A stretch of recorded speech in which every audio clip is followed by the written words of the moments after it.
Have you ever noticed that there is a voice in your head that never seems to rest, a constant commentary that evaluates, judges, compares, and doubts? This voice speaks so continuously that you may have forgotten it is even there. You may have become so identified with this mental noise that you believe it to be who you are. Take one conscious breath now. Feel the air entering your body. In this simple act of breathing, something profound becomes available. You become present. And in presence, you can begin to hear what has been speaking in the background of your consciousness all along. The voice of self-doubt is perhaps the most persistent expression of this inner commentator. It whispers that you are not enough, not capable, not worthy. It replays past failures and projects future inadequacies. It compares you to others and finds you lacking. This voice creates a constant state of unease, a sense that something fundamental is wrong with who you are. But here is what the voice does not want you to discover. It is not who you are. The very fact that you can observe this inner dialogue means you are something deeper, something more fundamental than the thoughts themselves. You are the awareness in which all thoughts arise and pass away. Notice this moment now. Feel the space around you. Notice the quality of stillness that underlies all movement, all thought, all emotion. This stillness is not empty or vacant. It is alive, conscious, aware. It is your deepest nature, and it has been here all along, patient and unchanging, while the mind creates its endless dramas of inadequacy. The inner voice of doubt serves a function for what we might call the ego, the false sense of self that believes it is separate from life itself. This voice keeps you trapped in psychological time, always referencing a past that no longer exists, or a future that has not yet come. It prevents you from recognizing the profound completeness that exists in this moment right now. When you believe the voice that says you are insufficient, you remain in a state of seeking. You look for validation in achievements, relationships, possessions, or experiences. But no matter what you acquire or accomplish, the voice finds new reasons to doubt.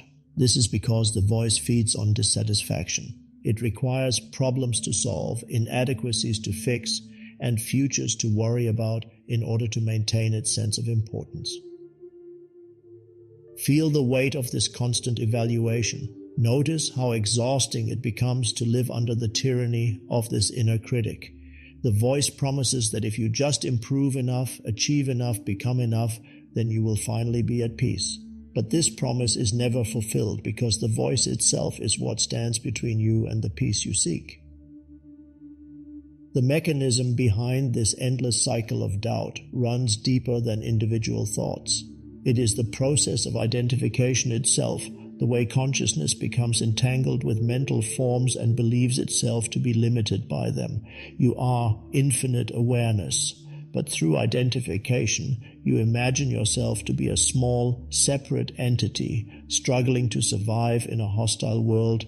This false identity requires constant maintenance. It must define itself through comparison with others, through past accomplishments or failures, through future goals and fears. Self-doubt is one of the ego's most effective tools for maintaining this separateness because it keeps you focused on personal inadequacy rather than present moment awareness. The voice of doubt speaks in the language of I am not, or I cannot, or I will never. Notice how these statements always reference a story about a separate self moving through time. But when you rest in this moment, when you feel your breath, when you sense the aliveness in your body, where is this I that is supposedly inadequate? What you call self-doubt is actually an addiction to mental commentary about your worth. Like any addiction, it creates a craving for more of what ultimately causes suffering. The mind becomes addicted to the drama of self-improvement, to the story of someone who might one day become acceptable if only they try hard enough. But there is another way. There is a recognition available to you right now that can dissolve this entire structure of doubt and seeking. It begins with the simple acknowledgement that you are not your thoughts. You are the space in which thoughts appear. Take another conscious breath. Feel the stillness that surrounds and penetrates this moment. In this stillness, Notice that there is something in you that remains completely unaffected by whether you are having thoughts of confidence or thoughts of doubt. This unchanging presence is what you truly are. The moment you become aware that you are thinking, a shift happens. A space opens between you and your thoughts. You are no longer lost in the content of the mind, but have stepped back into your true position as the observer, the witness, the aware presence that you have always been. This witness consciousness is not something you need to create or develop. It is already here, already complete, already perfect. It is the very awareness by which you know you are alive. It is what looks through your eyes and listens through your ears. It is what remains when all thoughts subside. From this place of witnessing, you can observe the voice of doubt without being consumed by it. You can watch thoughts of inadequacy arise and dissolve like clouds passing through an empty sky. The sky is never touched or diminished by the clouds. Similarly, your essential nature is never touched or diminished by thoughts of doubt. Notice how different this feels from the usual way of relating to self-doubt. Instead of analyzing the thoughts, arguing with them, or trying to replace them with positive thoughts, you simply watch. You give them space to be there without resistance, but you do not derive your sense of identity from them. In this witnessing, something remarkable begins to happen. The thoughts lose their power over you. They may still arise, but they no longer carry the weight of absolute truth. They become simply movements in consciousness, no more significant than the sound of wind in the trees or waves upon the shore. The witness within you is not personal. It does not belong to the story of who you think you are. It is the impersonal awareness that is the source and substance of all experience. When you rest as this awareness, the question of whether you are good enough or worthy enough becomes irrelevant. These are questions that only make sense from the perspective of the separate self. From the witness, you begin to see that there was never actually anyone there to doubt. There was only awareness itself, temporarily imagining itself to be limited, temporarily believing in the voice that spoke of inadequacy. But awareness itself is always already whole, always already complete, always already at peace. This recognition does not require effort or practice, though both may arise naturally. It requires only a gentle turning of attention away from the content of thoughts and toward the awareness that knows them. It is a coming home to what you have never actually left, the timeless presence that you are. Feel this now. Feel the vast spaciousness that contains all experience. Feel how this spaciousness is not separate from you, but is your very essence. In this recognition, self-doubt reveals itself to be nothing more than a movement of energy in infinite space, temporary, insubstantial, and ultimately harmless. The voice may continue to speak, but you are no longer listening from the place of the one who doubts. You are listening from the place of the one who knows, and what you know is that you are already and have always been exactly what you are seeking to become. Now, as you rest in this recognition of what you truly are, notice something profound about this moment. Right here, right now, where is the self-doubt? Can you find it in this present instant? Look carefully. Feel into the immediacy of your actual experience. The breath moving in and out. The sensations in your body. The awareness that knows all of this. Self-D. Doubt cannot exist in the present moment. It lives only in psychological time, in the regrets of yesterday and the anxieties of tomorrow. The voice that doubts always speaks about a past self that failed or a future self that might not measure up. But this present moment contains no story of inadequacy because it contains no story at all. Take one conscious breath. Feel how this simple act brings you immediately into the now. The breath is always present. It cannot be anywhere else. When you anchor your attention in the breath, you anchor yourself in the only dimension where peace is possible, the eternal now. Notice how the mind resists this simplicity. It wants to return to its familiar patterns of evaluation and projection. It finds the present moment somehow insufficient because there is nothing there for it to fix or improve. The ego thrives on problems, and presence offers no problems to solve. But what the mind calls emptiness is actually fullness beyond measure. This moment contains everything you have ever sought, not as an object to be grasped, but as the very ground of your being. You are not in the present moment, you are the space in which the present moment appears. When you truly inhabit this moment, you discover that it has no duration. It is not a brief interval between past and future. It is a doorway into the timeless dimension of your being. Through this doorway, the entire structure of seeking and doubting dissolves because there is nowhere else to go and nothing else to become. The most ordinary moments become extraordinary when met with presence. Washing dishes, walking down the street, listening to another person speak, these simple activities become portals into the sacred when you bring your full attention to them. The voice of doubt grows quiet because it has nothing to comment upon when you are fully here. This is not a practice you must do, but a recognition of what is already happening. Life is constantly inviting you into presence through the doorway of whatever is occurring right now. The invitation is always here, patient and unwavering, waiting for your attention to return home. Feel this invitation now. Feel how this moment is not waiting for you to be different or better before it offers itself completely. It gives itself freely, without condition, without judgment. In receiving this gift of now, you discover that you too are given freely, without condition, without need for improvement. Yet perhaps you notice resistance arising. Perhaps there is a part of you that wants to fight the voice of doubt, to overcome it, to make it go away forever. This very desire to eliminate doubt becomes another form of seeking, another way the mind tries to improve the present moment. There is a different way, the way of acceptance.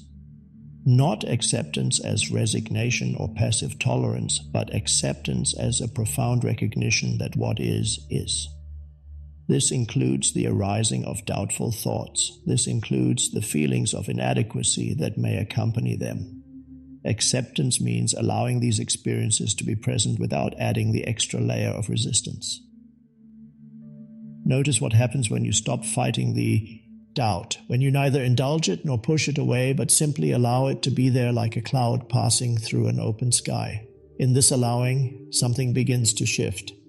The doubt may remain, but the struggle against it dissolves.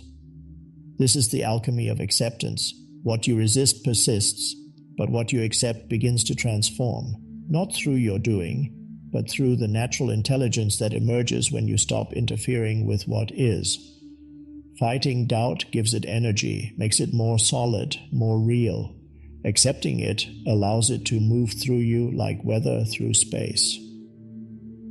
Feel the difference between these two approaches. Feel the tension that arises when you reject your experience versus the peace that comes when you embrace it fully. This embrace does not mean you like or approve of the doubt. It means you recognize it as a temporary arising in consciousness, no more personal than a passing storm.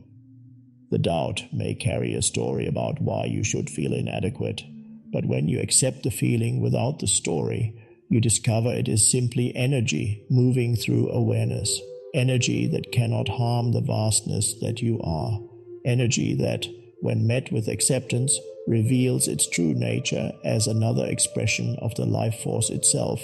In this acceptance, you stop trying to be someone other than who you are in this moment. You stop the exhausting effort to maintain an image of yourself as confident or capable or worthy.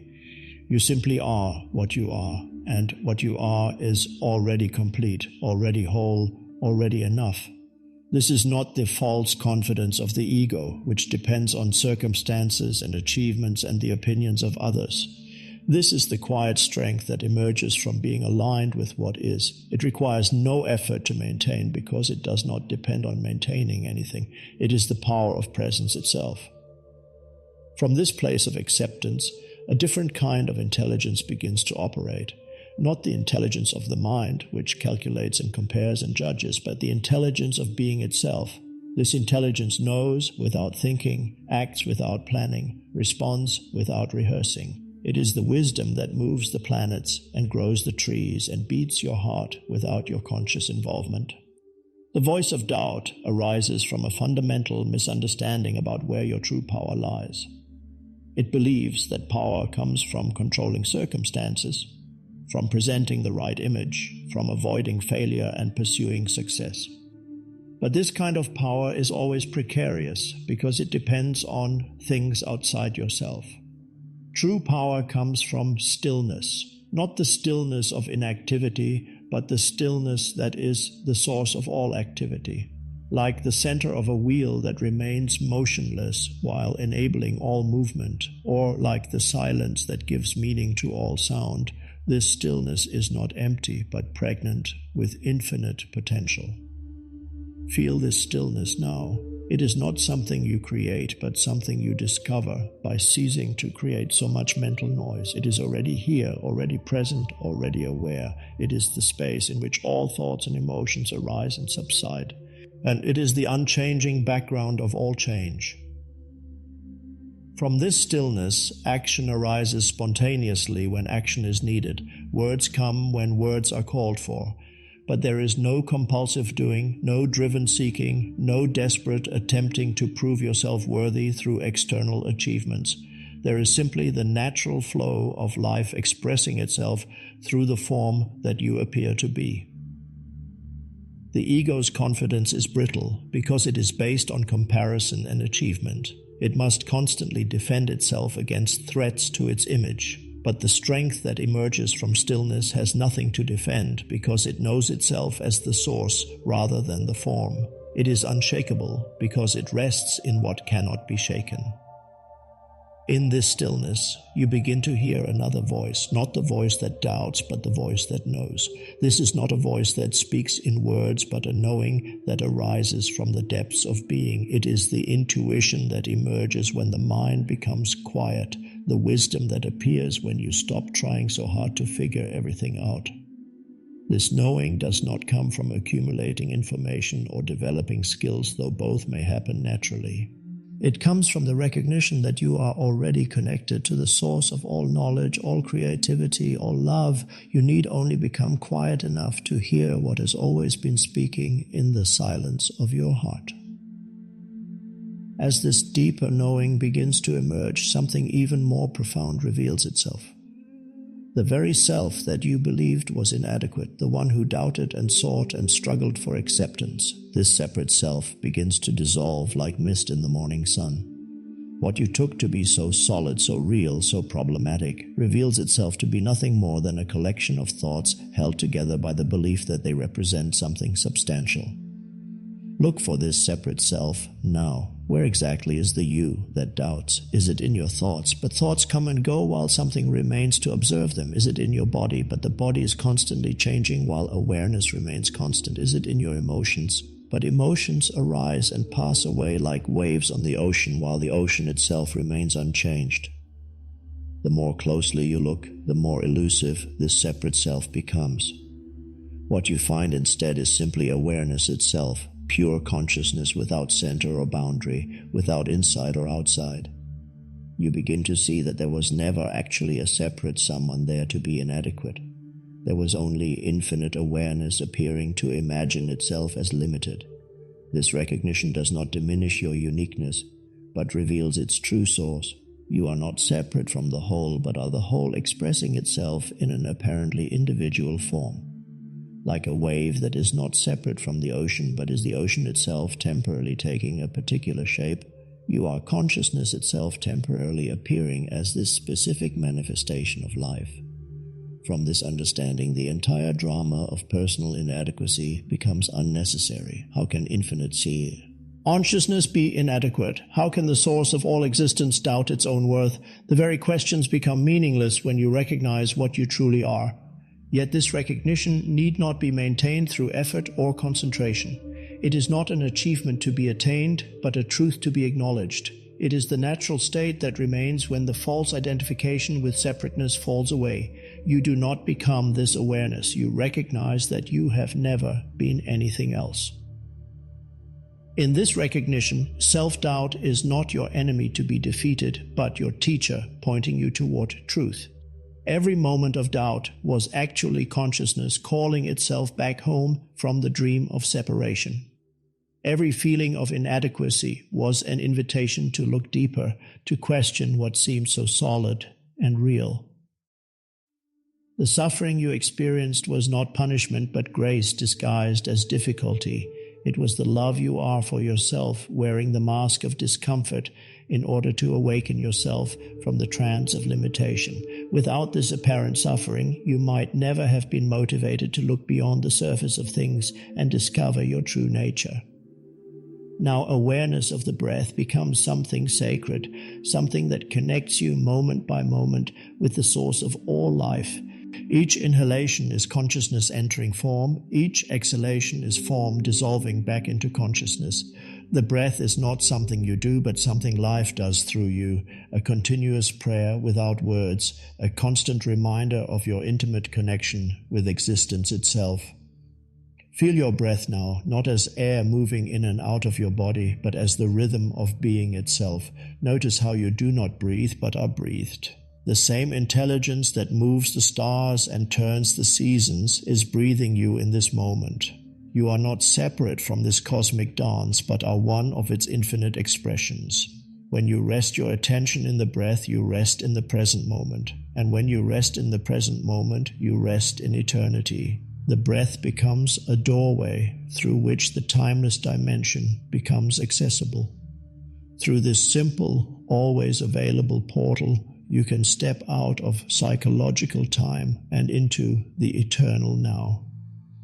Each conscious breath dissolves a little more of the separate self, a little more of the story of inadequacy, a little more of the illusion that you are isolated from the whole. With each breath, you return to your natural state of wholeness, of peace, of unconditional love for what is. This conscious breathing is not a technique to be practiced, but a recognition to be lived. It transforms every moment into an opportunity for awakening, every activity into a spiritual practice. Walking becomes conscious walking, eating becomes conscious eating, listening becomes conscious listening. The sacred is not found in special places or at particular times, but in the quality of presence you bring to whatever is happening now.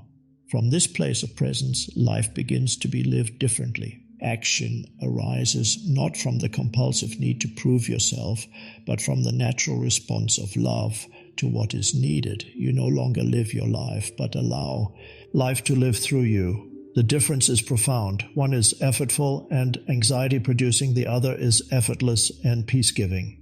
In relationships, you no longer seek to get love, but recognize yourself as love itself. You do not look to others to validate your worth, because you know your worth is not a personal attribute, but the inherent value of consciousness itself. This allows you to meet others from presence rather than from need, to offer yourself freely rather than trying to extract something from them. Work becomes an expression of your being rather than a means to prove your value. Whether you are cleaning floors or leading organizations, the same presence infuses the activity with meaning and purpose. The ego's hierarchy of important and unimportant activities dissolves in the recognition that any action performed with presence is equally sacred. Even challenges and difficulties are met differently when you are grounded in being rather than in personal identity. What would have once triggered the voice of doubt now becomes simply what is arising in this moment. You respond rather than react. You meet life from stillness rather than from resistance. This does not mean you become passive or indifferent. The opposite occurs. You become more alive, more responsive, more authentically yourself than ever before. But this authenticity does not come from trying to be someone, but from allowing what you are to shine through without obstruction. The joy that emerges from this way of being is not dependent on circumstances. It is not the joy of getting what you want, but the joy of being what you are. It is the recognition that existence itself is a gift, that consciousness itself is a miracle, that this moment itself is complete and perfect exactly as it is. As you settle more deeply into this recognition, you begin to touch the timeless dimension of your being. This is not a place you go to, but what you are when all identification with form falls away. Time becomes not a linear progression from past to future, but a deepening into the eternal now. You discover that you have always existed, that you will always exist, not as a person, but as the very awareness in which all persons appear and dissolve.